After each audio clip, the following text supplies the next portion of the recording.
আসসালামু আলাইকুম। মিমস মম কিচেন থেকে সবাইকে স্বাগতম। আজকে আমি শেয়ার করব ছোট বড় সকল চকলেট লাভারদের পছন্দের চকলেট ব্রাউনি। ডেজার্ট কিংবা ট্রিট এই রেসিপিটা কিন্তু সব ক্ষেত্রে পারফেক্ট। চলুন তাহলে রেসিপিটা শুরু করা যাক। প্রথমেই নিয়ে নিচ্ছি হোয়াইট চকলেট। আপনারা চাইলে ডার্ক চকলেট দিয়েও তৈরি করতে পারেন।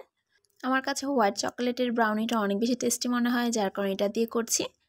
চকলেটটা মেল্ট করে নেব গরম পানির উপর রেখে। মেল্ট করা শেষ। এবার একটি মিক্সিং বোলে নিয়ে নিচ্ছি একটি ডিম। এটি বিট করে নেব। ডিমটা ফোমি হয়ে আসলে দিয়ে দেব চিনি। এখানে আমি 3 টেবিল চামচ পরিমাণ চিনি নিয়েছি। চিনিটা অল্প অল্প করে দিবেন। বিট করা শেষ। এবার দিয়ে দিচ্ছি ভ্যানিলা এসেন্স। এখানে 1 চা চামচ ভ্যানিলা এসেন্স দিলাম। এরপরে দিয়ে দিচ্ছি মেল্ট করা চকলেটগুলো। সম্পূর্ণ চকলেট দিয়ে এবার আরেকটু বিট করে নেব। দেখুন কালারটা চেঞ্জ হয়ে গেছে, চকলেটের কালারটা চলে আসছে। এ পর্যায়ে দিয়ে দেব শুকনো উপকরণ। ময়দা দিয়ে দিলাম 1/4 কাপ। এরপর দিয়ে দিচ্ছি 1/2 চা চামচ বেকিং পাউডার। এবার এটাও একটু বিট করে নিচ্ছি। এ পর্যায়ে একটি মোল্ডে ঘি ব্রাশ করে নিচ্ছি। তারপর দিয়ে দেব বেকিং শিট। এটার উপরও ঘি ব্রাশ করে নেব। এরপরে তাতে দিয়ে দেব মিশ্রণটি হয়তো দেখে বুঝতে পারছেন এটা কতটা থিক এবং চকলেটি হয়েছে। এটার ফ্লেভারটাও কিন্তু অনেক বেশি জোস ছিল।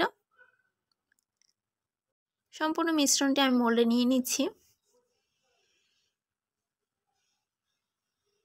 এ পর্যায়ে উপরে চকলেট দিয়ে 120 ডিগ্রি তাপমাত্রায় 30 মিনিট বেক করে নেব। বেক করা শেষ। এবার ব্রাউনিটি মোল্ড আউট করে নিচ্ছি। মোল্ড আউট করার পর কিছুক্ষণ ঠান্ডা করে নেব রুম টেম্পারেচারে। ঠান্ডা করার পরে আপনার পছন্দ মতো সাইজে আপনি পিস করে নিতে পারেন।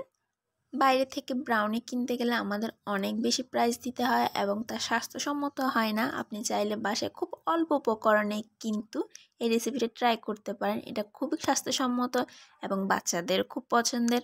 তাদেরকে টিফিনেও দিতে পারেন, আর বড়দের তো পছন্দেরই, যেমন আমি অনেক বেশি পছন্দ করি। হোয়াইট চকলেটের কথা বললে তো আমি পাগলই। আর নিজে তৈরি করলে ওটা তো আলাদা বেশি ফিলিংসটা অন্যরকম। যাই হোক, রেসিপিটা কেমন হয়েছে জানাবেন। আর সাবস্ক্রাইব না করলে সাবস্ক্রাইব করতে ভুলবেন না। ধন্যবাদ।